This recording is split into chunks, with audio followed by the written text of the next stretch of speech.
Yeah, what's up? Hello? Yes. Yeah.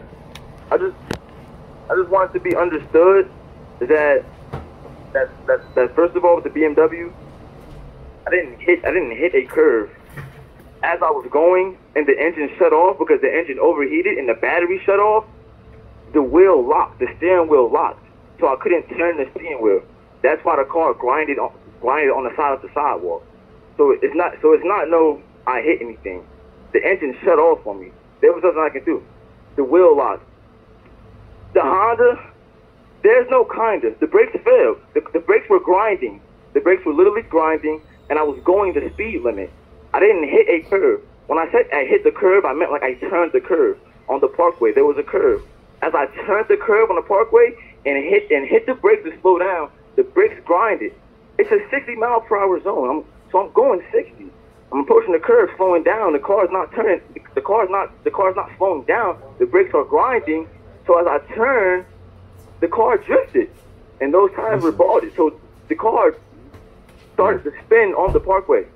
So I apologize if I came a little hostile earlier because arguing is not what I want to do. I don't want to argue. I just want to come to a mutual agreement because I do kind of feel like you guys sold me cars that were unsafe. The BMW engine turned off, and the Honda brakes were grinding as I turned the curve. So the brakes gave out. Well, I mean, you did tell us that the BMW was overheating, and you continue to drive it, turn it off, drive it, and turn it off. Correct? Didn't you tell us that? No, I told you guys that BMW was overheating, and I put a new reservoir tank in there because the reservoir tank was cracked. I mean, you specifically told me that, you know, you were driving the car and then you let it cool down and then you drove it again and then you turned it. I mean, you specifically told me that. Overheated, and the engine overheated again after I installed a new, because I ordered the reservoir tank, one-day shipping. The reservoir tank came in and I got it installed at Jiffy Lube. So if you look under the hood, there's a new reservoir tank. I put that reservoir tank in there. So after I put the reservoir tank in there and I put some new coolant in there, I let the car calm down for a couple hours. Then I began to drive it. So it wasn't like the car engine. Who installed the reservoir tank? Huh? Who installed the reservoir tank? Jiffy Lube. And where are they located? Howell, New Jersey. Okay. Yeah, so it wasn't like I was just, the engine was overheating and I just continued to drive the car everywhere. No, the engine was overheating and I put a new reservoir tank in there. I got a new reservoir tank installed. All right. And then I put the coolant in there. I let the car calm down. Then I began to drive it after about 2 hours. Mm-hmm. The car was fine. The car was fine for about an hour and some change. And then the engine started to overheat again. I was far from home. On the way back home, the engine, it shut down. It was too hot. I'm not wrecking these cars. These cars are, they're just not the best cars. They're not. And I'm not trying to sue you. I'm not trying to I'm not hostile. Like earlier I was yelling, but I wasn't trying to yell at you. Like I want to come up with a mutual resolution that's not gonna fuck you over or fuck me over. Well, I'm gonna be, you know. Let me ask you, how's your friend doing? That's the most important part. How's your friend doing? That is.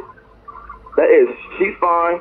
She was more so in there, more of fear to get checked of because she I guess she thinks that like if she doesn't get checked, then something's gonna happen in the future.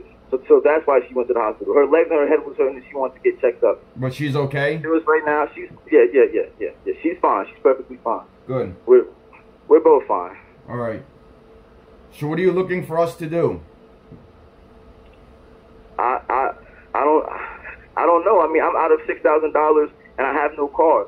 I mean, a refund would be nice, but I'm not even begging for it. I more so care about a car than like a refund. So if you guys have like, you gotta put yourself in our shoes too. We got one. I understand that, and I understand that. You gotta let us talk a little bit. You know what I'm saying? You gotta let us talk a little bit. I apologize. Go ahead. You know, we got one BMW that needs about $3,000 worth of work, and we have one Honda Accord that was totaled. That was, you know, it was an even trade. We trade out for the BMW.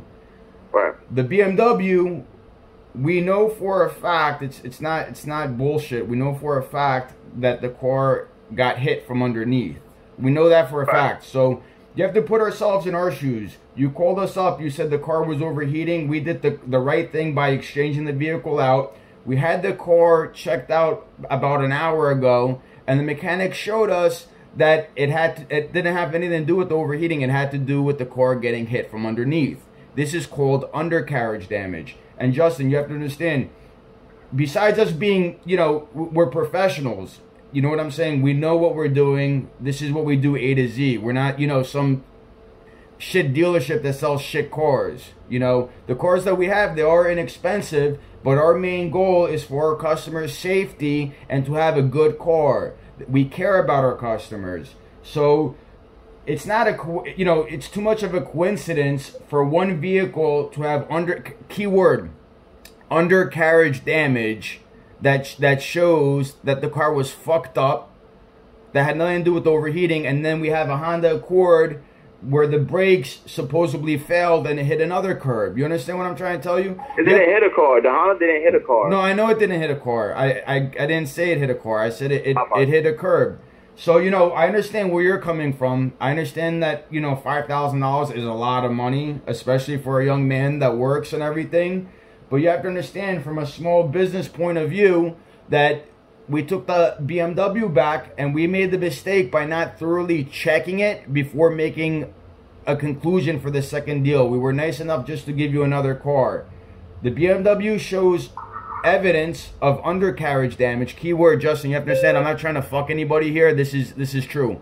The car shows undercarriage damage. And also, you're telling us now that the Honda Accord, the brakes failed and it hit another curb. So you got to put yourself in our shoes. Do you really think we're going to hand you back the money? No. And I understand. That's why, because now with the BMW, if I wouldn't have got another car, I would have wanted a reimbursement. But because you guys were nice enough to give me the Honda, that's why I'm not coming like I want a reimbursement. But do you guys have a car that's either like financeable or something? I'm going to be honest with you, Justin. And there's nothing we can do to help you. And I personally, even if you came here with $100,000 to buy a few of my cars, I wouldn't sell them to you because I feel like you shouldn't be driving.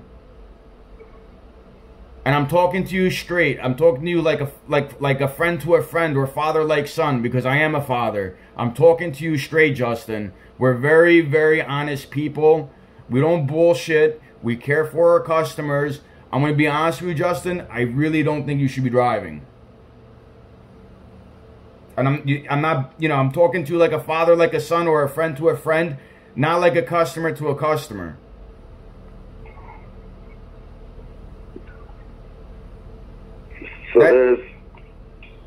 So there's no options on the table. If you come here, Justin, with $100,000 to buy my most expensive cars, I wouldn't sell them to you for a moral standpoint, because you have to understand, I was in a severe accident, Justin, and I'm crippled from my accident from 2016 from somebody who didn't know how to drive. I wouldn't feel comfortable giving you a vehicle and taking the chance of getting into another accident.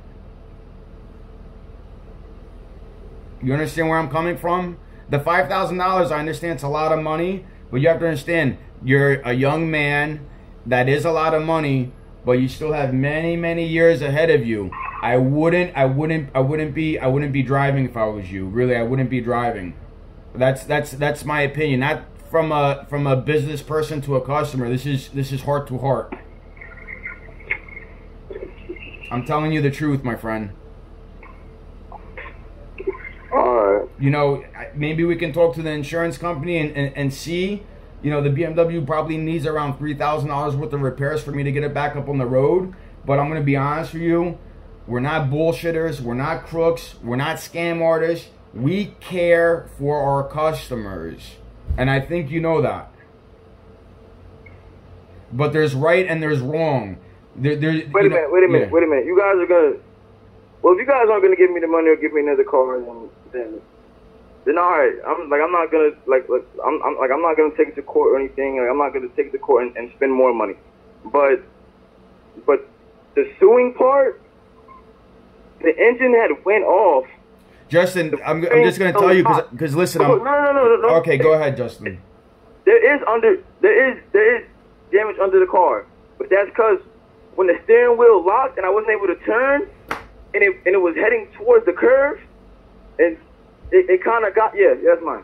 You know, the curve hit under the car. I'm not saying you're a liar. You know, maybe the car did overheat and it turned off, and that's why you. It did. Yeah. No, but the car turned off before I hit the curve. It's not like I hit the curve and then like the car was driving and like. I'm not calling you a liar because that is a possibility, 100%. How can happen before? That is a possibility that can definitely happen when a car overheats. It does shut off, and then you can't really steer the car after that. So no, I'm not calling you a liar. I'm not calling you a liar, Justin. But what I'm trying to say is, when there's another situation shortly after that, I'm just talking to you like father, like son, because you're a young man. And our generation is for the young adults coming up. That's our future. I'm being honest with you. And I don't want to sound like a dick, but really, Justin, you should, you know, take a step back, take a deep breath. I'm going to be honest with you. When you get like 25, 30 years old, $5,000 is not really nothing. But for a young man, it is. And I'm telling you the truth, it sucks. You know, it sucks. And the most important thing is that your passenger didn't get hurt. If your passenger got hurt, there'd be some serious fucking problems here. You know what I'm saying? There'd be some real problems here. You know? So we're very lucky that God was watching you and your passenger and both of you walked away from that shit. You know, I'm talking to you like father, like son. And I'm getting emotional because I'm crippled and I'll be crippled until the day I die, and I'm 31 years old because I had somebody up my fucking ass in 2016. I can't even lift 10 pounds, 5 pounds because of my accident. And I'm 31 years old. I can't even fuck anymore because somebody didn't know how to drive. And I'm telling you the truth, Justin, you got to consider other people before you consider yourself, because it's not fair to the people driving. You know where I'm coming from? Yeah, I understand where you're coming from. And I'll just let bygones be bygones. I'll just, you know, it's fine, but the suing for the BMW can't happen because the engine had shut off prior to the car hitting the curve, and then the curve damaging whatever was damaged under the car. It happened prior to that. So the whole. I'm not calling you a liar. That could definitely happen. I'm 100%. I'm not doubting you on that shit, because it makes sense. When a car does overheat, it does turn off, and then you lose control of the car. Well, you don't lose control. The car doesn't. The steering wheel doesn't move, and then you just go straight into the fucking whatever you're going into. Right. Exactly. And that's literally what happened. The car shut off. The steering wheel stopped. And the steering wheel locked. Like the steering wheel kind of locked up. Like I couldn't move it, as if the car was off. That's how the steering wheel kind of acted, and the car just kept heading straight, and there was a curve, and I guess that's where the under damage had came from. I understand what you're saying. Listen, I understand completely what you're saying, you know, but you know, like friend to friend, I'm just gonna be honest with you. Take a deep breath.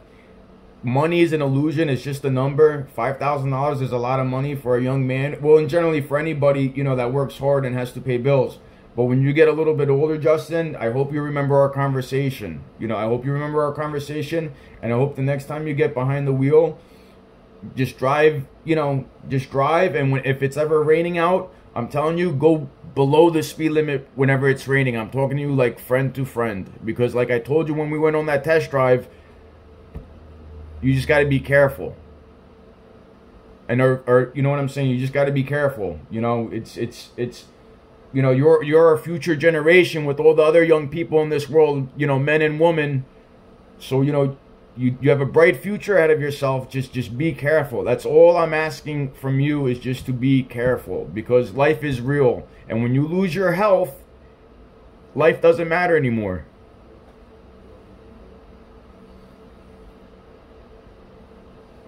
I understand. I wish nothing but the best for you, my friend. Thank you. If you need anything else, call me. All right.